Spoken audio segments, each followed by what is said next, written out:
Edgar Mitchell was I think he might have passed away recently. Did he pass away?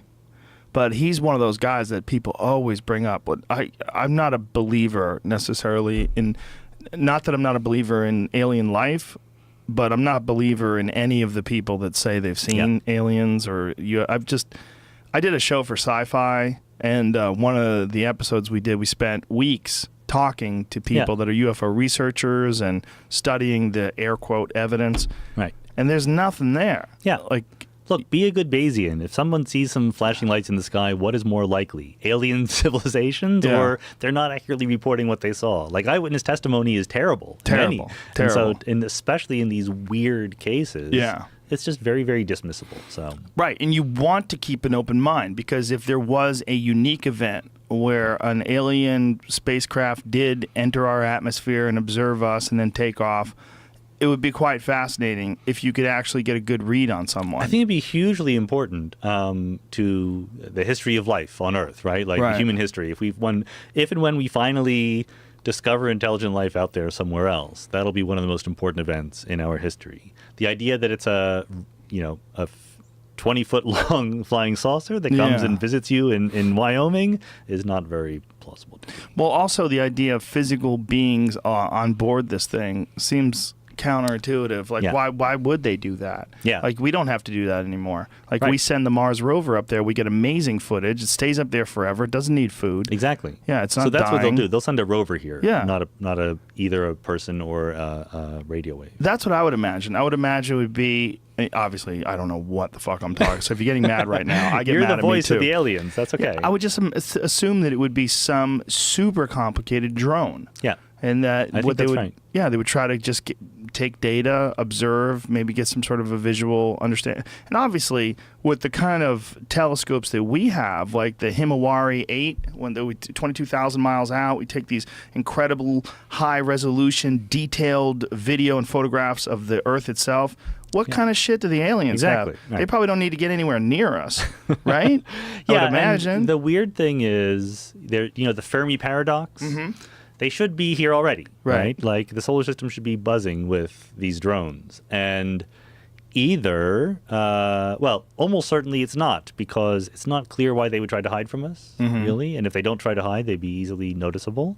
So there's something we don't understand about life in the universe. Either it's much more rare than we might guess, or for some reason it's not very gregarious. It doesn't go and visit the rest of the stars in the galaxy.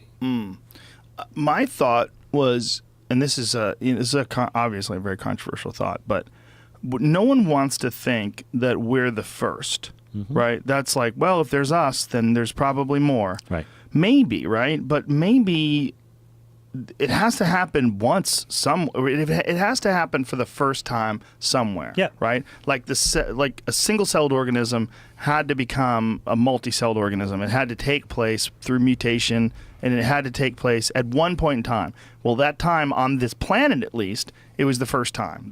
One point billions of years ago, right? Why do we? We know that we are the only thing that's ever done that, as far as we know, here. So why would we assume that anything else? We might be the tip of the spear. It's completely possible, I think, and it's also possible that life happens all the time, but it never becomes multicellular or intelligent, right? Or it becomes intelligent but never builds spaceships. There's many ways it could happen. But yes, we could be, in the entire observable universe, the only spaceship building species right now. Well, we also have this weird way of defining intelligence by the ability to change your atmosphere or your environment or to build things. Like, that's what we think of as intelligent. Whereas dolphins are obviously extremely intelligent, but they don't really impact their environment much at all, other than biological life, like eating things and waste and things along those lines. But they don't build structures. They don't keep records. They don't. And we live on a weird planet that is roughly, a comparable proportion of land to ocean, right? It'd be very easy to imagine planets that were all ocean, that the dolphins were the apex predators, and that was it, right? And so they just would got never really build smart, spaceships. really good at eating fish. Yep. Yeah. And they played games and whistled songs, and that was great. Yeah. Well, also the idea that life only has to exist in this Goldilocks zone has always been weird to me. Oh yeah, that's very strange. Also, no one that we're already finding exceptions to that, right? Like even here in the solar system, you wouldn't necessarily look to Earth first if you didn't already know. The moons of Jupiter and Saturn are very plausible places to look for the beginning of life, even though they're outside the Goldilocks zone, because it's just different conditions. So I think we should be very, very open-minded about the conditions around other stars where life could form. Yeah, I mean, we find weird life at the bottom of oceans and volcanic vents where it's insanely hot, and they find these life forms that are able to thrive in those conditions that would kill almost everything else. Yeah. And part of that is, I think that the response to that would be, well, life started in fairly benign conditions and then evolved to survive in these harsher conditions. But I just think that our ability to understand chemistry and biology is not that good, especially hypothetical, speculative chemistry and biology. We should be very humble about saying how life needs to be on other planets. Right. We always assume that it has to have water and it has to be carbon-based. And maybe that's right, but we can't say that we know. Right. Did you ever go through a period in your life where you were obsessed or fascinated by aliens? Yeah, when I was a kid, I certainly, not only aliens, but psychic powers and all this stuff. I was very, interested in all the cool stuff. And I became more and more scientific as I aged, and here I am. Yeah, those are weird things that are somehow or another linked together because I don't want to be mean in saying this, but they're bullshit.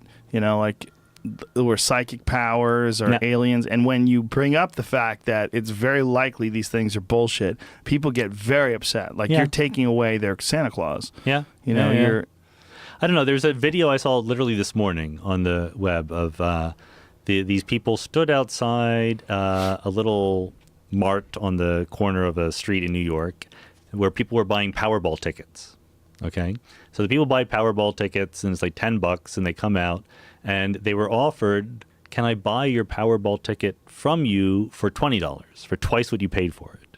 And 11 out of the 14 people asked said, no, I'm holding on to my ticket, right? Because they thought that this ticket was the winner. Right. And they're like, this is $700 million that I'd be giving you for $20, right? With no rational justification. But they, it's in some sense innocent. If you just, you're wishful thinking about your own little ticket, that's fine. But it leads us to be not completely rational when planning our futures. Yeah. I'm with the people that won't take the 20. You got to roll it. Come on. I mean, you can go in and buy 2 more tickets. Yeah, but the 20 would just be 20. It would just be $20. No, you can go buy more tickets. Right, but you might have in your possession the ticket. Or it might be the next one that gets sold. But what if you give it to them, you give them the ticket, you get the 20, you go buy some useless tickets, and it turns out the ticket you gave them was $700 million. You're going to jump off a roof. And what if the one you buy is the one that wins? You're a glass half full kind of a guy, aren't you?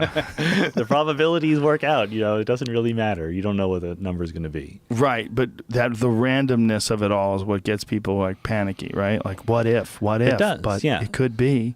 I mean, the best way to calibrate your odds of winning the Powerball or saying, just play the numbers 1, 2, 3, 4, 5, 6, and people will go like, well, that's never going to come up. Right. And you're like, actually, the probability of that coming up is the same as any other one that you're going to pick.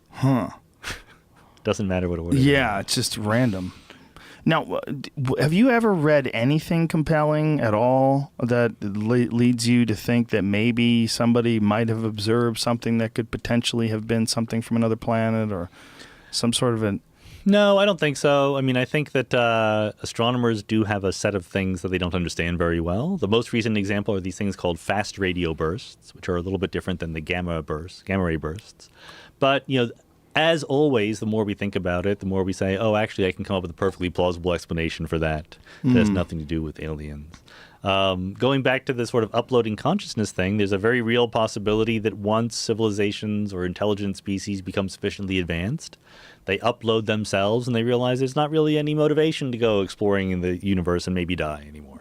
Yeah, that's what my thought would be, that once civilizations get sufficiently advanced, they would go virtual. They would figure out some way to create these artificial universes to travel into that are probably just as complex, if not more. I think we have every right to imagine that, given that we know so little about what it would be about right now. Yeah. Well, if we can create artificial intelligence too, that's what's very bizarre is like if we can create artificial intelligence and somehow or another corral it into existing only in this virtual world that we've created, and then inside this virtual world you're interacting with these artificially intelligent creatures that are disembodied, right? And then in this world you would give them some sort of a body and you would interact with them.